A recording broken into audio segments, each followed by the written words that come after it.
Good day, challengers. Today is day 5 of the Tame Your Carb Cravings challenge. Can you believe it? That went by really quickly.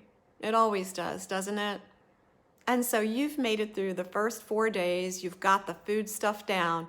I incorporated the 4 food-related pieces that I thought were the most important to taming those carb cravings over the past 4 days. So how's it going? I'd love to hear from you about your food wins. And today, we're changing things up. Instead of focusing on the food, we're focusing on the main lifestyle factor when it comes to carb cravings, and that is stress. Stress is so intertwined with carb cravings and blood sugar. It's crazy. I know you probably already know that stress is bad news. You know that stress can make you fat, make it hard to lose weight, and create all kinds of other cray-cray in your life, right? But there's a physiological reason that we stress eat. There's a reason that we crave carbs, and it's very similar to the blood sugar roller coaster that I've been teaching you about over the past 4 days. Carbs digest so quickly down into sugar, which goes into the bloodstream, creating the blood sugar spike and then the crash. After that, the carb craving rears its ugly head. Now with stress, it's fascinating because we've evolved to deal with very different stressors today. The stressors of the past were much more physically driven, very different from today's stressors, which are more emotionally driven. Back in the day, stress was caused by being chased by the lion or the bear or whatever the case was, and your body reacted by channeling all of its resources to pull its stored energy into the bloodstream, resulting in increased blood sugar levels. And that way, you would have the energy to either fight off that stress or flee from it. Fight or flight, right? Insulin would then take the sugar to the working muscles, which needed that sugar to keep working and power the fight or flight response. And so you would have the enormous amounts of energy you needed to hopefully survive the situation. And so stress was all about survival, and therefore secondary processes like digestion would shut down during this time of stress so that all energy could be conserved for surviving the stressful situation. And then after the stressful event, the stress response ended, everything went back to normal, and life was good again. Now, when you think of stress these days, it's very different because it's normally emotional stress. Instead of a bear chasing you, it's more like your computer crashed, or your kids are in trouble at school, or you have an oppressive boss, or you just got a troubling phone call. However, the same response happens when stress is initiated, whether it's emotional or whether it's physical. And to boot, the brain and body don't know the difference between what's real or imagined stress. I just find that so amazing. That same sugar is liberated and sent into the bloodstream. But this time, you don't need it. Your body isn't physically working the way it would with physical stress. So the sugar is restored as fat, and mainly in the belly, due to a hormone called cortisol. This triggers, you guessed it, the blood sugar roller coaster and the resulting carb cravings. So not only does stress make us crave carbs and store fat, but it places that stored fat in the worst place possible, your belly. The other problem with stress is that emotional stressors don't normally end quickly.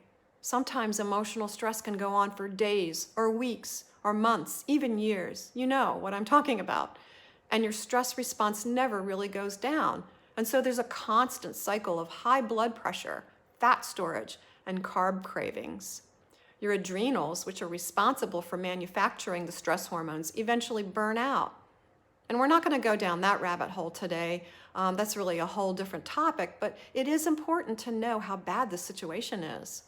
One of the key things we need to realize is that stress is not a situation. It's not a specific outside external factor. What we need to remember is that stress is our reaction to that outside factor. You are actually in control of your body's stress response. It may not feel like it. And truth be told, it does take time to be able to take control. But in reality, you do have the power to lower your stress response. This is such an important skill for the sake of your health and well-being. But for this challenge, it's for the sake of your carb cravings. So in today's challenge, I'm giving you 2 ways to manage stress, and you'll find a link to a handout on these 2 ways in today's email. These are my 2 favorites because they're easy. They don't require spending money on anything. They don't require time-intensive activities because let's be real, we are all busy, right? And I am all about pressing the easy button. One of the options is meditation through a quick 5-minute free app. The other one is a simple gratitude practice. Now, if you're not feeling woohoo about this, and maybe it sounds a little hokey, then you might be thinking, I'm just not the kind of person who does that. And I get that because I was once the same way. But study after study shows that when we do these things, we do lower our stress hormones. And so if science is telling you it's real, then why not give it a try? And I know that some of you out there, like me, just know in your heart that this is true. When it comes to meditation, I get that it sounds really daunting, and believe me, I still sometimes have a hard time being quiet in my own head for any period of time whatsoever. But I initially found that apps really do help. There's a free app that I outlined right in your handout called Calm, which you can download from the App Store right onto your smartphone. The Calm app has quick guided meditation, so you don't have to devote half an hour to sitting alone with your thoughts. Having just 5 minutes of deep breathing and clearing your mind of stressors is amazing for bringing your stress levels down. Just remember, little hinges swing big doors. Some people like to do their meditation before they go to bed, others in the morning. Some people choose to do it when they're having a stressful moment. There's no right or wrong way or right or wrong time. Just do it. Just use it as a tool to take care of yourself. The other option I'll give you, and I love this one, is a gratitude practice. And maybe you haven't really heard of this before, but it's such a fantastic tool to incorporate into your life because it can change the whole spin of your day from negative to positive, no matter what's going on around you. And isn't that what we're all after? To be able to achieve a state of peace and calm no matter what's going on inside us or around us. The gratitude practice simply involves writing down the things that you're grateful for. Just pick 3 to start. 3 things that on a fundamental level you're grateful for.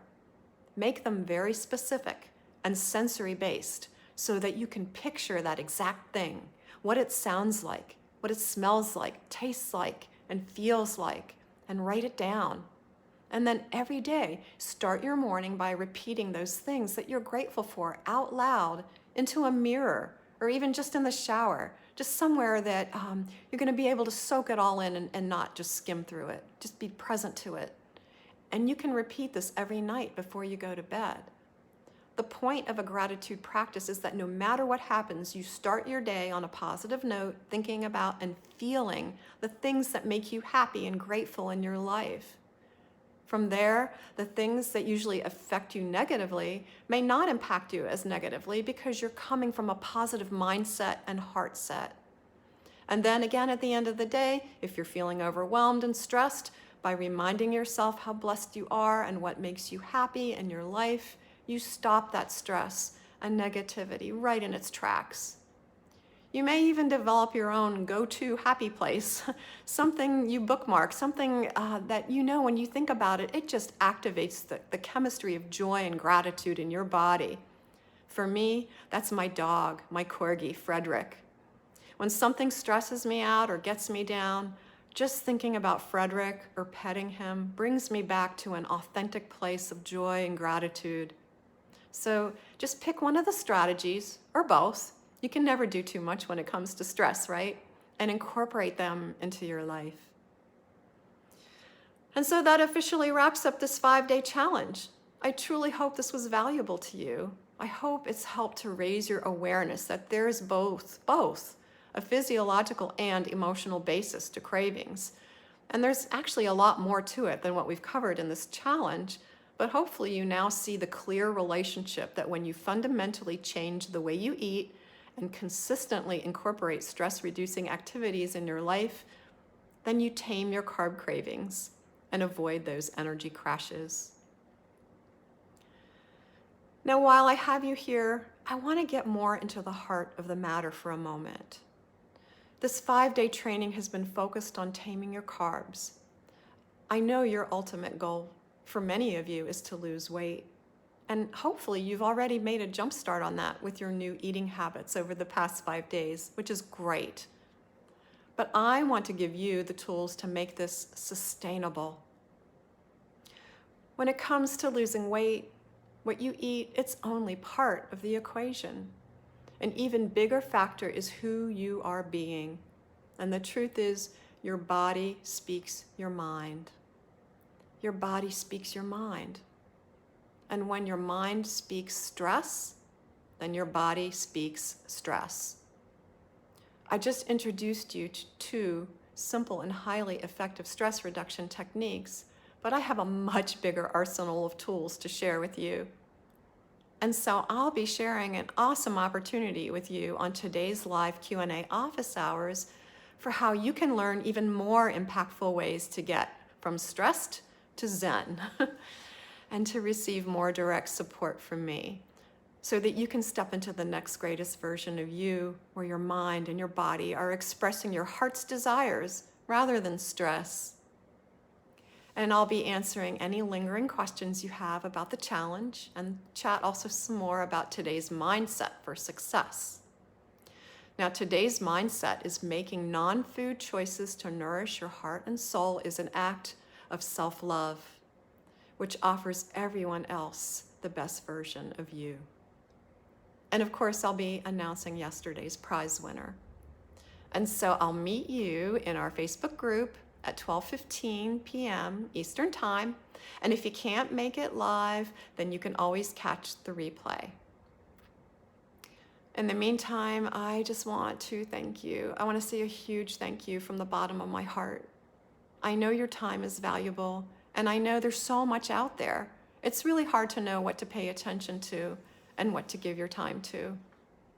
I feel really grateful that you enrolled in this challenge and gave your time to me, to this community, but mostly to yourself over the last 5 days.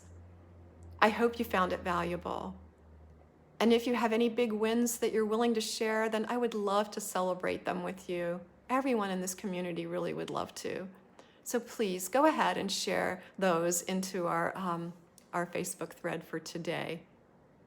Thanks again, and I will see you at 12:15 Eastern Time.